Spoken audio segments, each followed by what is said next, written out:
Ivan, thanks for joining us. Let me first get your take on earnings. They weren't so great for all drinks makers. Some of your competitors missed the market's expectations. Why is Diageo doing better? We've had a good year, and what's behind it, the top line grew 5%, earnings per share were up 9.6%. We increased the dividend. You see the stock buyback. But what to me is really pleasing is the consistency of sustainable performance. All our regions around the world were in growth. Virtually all our categories were in growth. The top end of our portfolio, the reserve brands, are growing the fastest. They were up 14%. Brands like Johnnie Walker grew 5%, Guinness grew 6%, Tanqueray grew 15%. Tequila is really hot in America, up nearly 40%. So the trends for spirits around the world and for premium beer remain very good. Consumers are drinking better, and as they trade up, our portfolio and our company does very well. And we've also made the company much quicker moving and much more agile in responding and anticipating opportunities and threats. So I'm pleased with where we are. We now just need to keep being a reliable compounder. How do you move quickly when trends change? For example, if, let's say, gin is very popular and everybody wants the newest craft gin, and then what if tastes change all of a sudden and tequila becomes kind of the hot drink in the city of London? How do you make that switch quickly and also hold on to the brands that may have gone slightly out of favor for when they come back? I mean, this indeed is the strength of Diageo. I mean, we have a portfolio across categories and across price points that is very resilient. And as we see trends shift, gin is a good example. If you look at a brand like Gordon's Pink Gin, which is a stunning success in the UK right now, we took this brand and moved it across Europe really fast. And it's doing exceedingly well. Likewise, last year we bought Casamigos, a super premium tequila in America, and the tequila category is really hot. Both Don Julio and Casamigos are doing well. So brands in our business, trends don't change overnight, and they tend to be sustained. But we are in a position to see those consumer shifts early.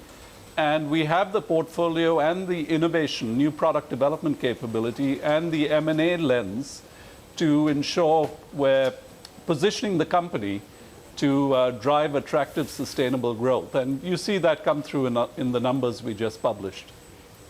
Ivan, how do you prepare for different trade restrictions? I mean, one of the difficulties of your business is you have to produce certain spirits in certain places. Scotch, of course, has to be made in Scotland. Bourbon has to be made in Kentucky.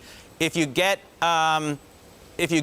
trade restrictions, or if you have problems like Brexit, do you have to make more and ship it to different regions before those restrictions come into play, or do you have to just raise prices and hope that consumers are willing to pay? Well, we're obviously watching developments closely. I mean, Diageo is a company that trades in 180 markets around the world. Johnnie Walker, in about 18 months, will be 200 years old and has seen a lot happen in the world over the past 2 centuries. We will be able to handle this volatility as we go through it. I'm confident in the company's ability to track what's happening and create the plans around it. And obviously, we're working closely with governments around the world to ensure we keep as open and free trade an environment as possible. And with Brexit, for example, there are also upsides of new free trade agreements that the UK could strike and get back duty-free for the UK, which I'm sure consumers in this country would love. Are you worried, though, about a no Brexit scenario? It seems to be something people are talking about more and more. The nature of our business, we are one of the major exporters of, out of the UK in goods, the net contributor to the balance of trade. Scotch whisky is a very attractive growth category, but our products are made of barley, water, women, men, and thyme, and we export high-value product. We don't have complicated supply chains with a lot of inputs coming in.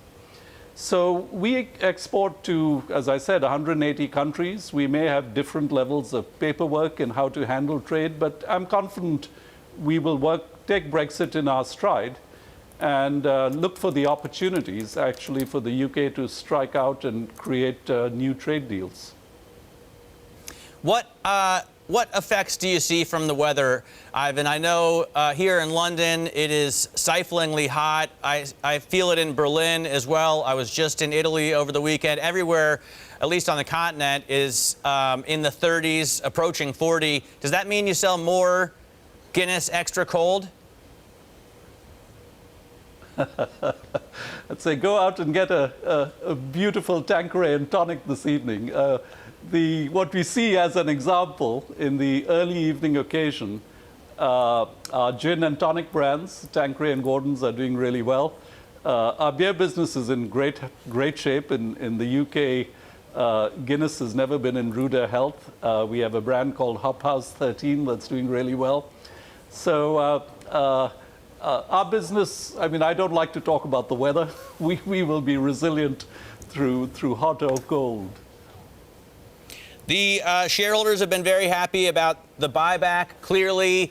But I wonder, is that the best way to use your cash? Are you considering any more acquisitions? What are your plans for the extra money that you make? Well, the first point I'd make is we are really looking for opportunities to invest in the business. So we took our marketing investment ahead of sales growth. We're stepping up our marketing investment. We're stepping up our investment in innovation.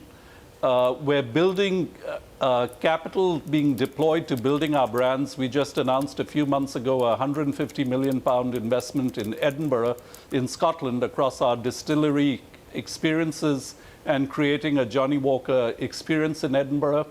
So that's job number one. We're building a new brewery in Kenya. We are expanding capacity in Kentucky for bourbon. So we're well funded on the business. Second, on acquisitions, we are keen on picking up attractive brands. In this past year, we acquired Casamigos, which is doing really well. We acquired a lovely vermouth from the Black Forest in Germany called Belsazar, which is playing on trend with lower alcohol early evening serves. So yes, I am on the lookout for it. But the strength of Diageo is the cash flow we're now generating. And if you look at the last 4 years, it's very consistent and strong.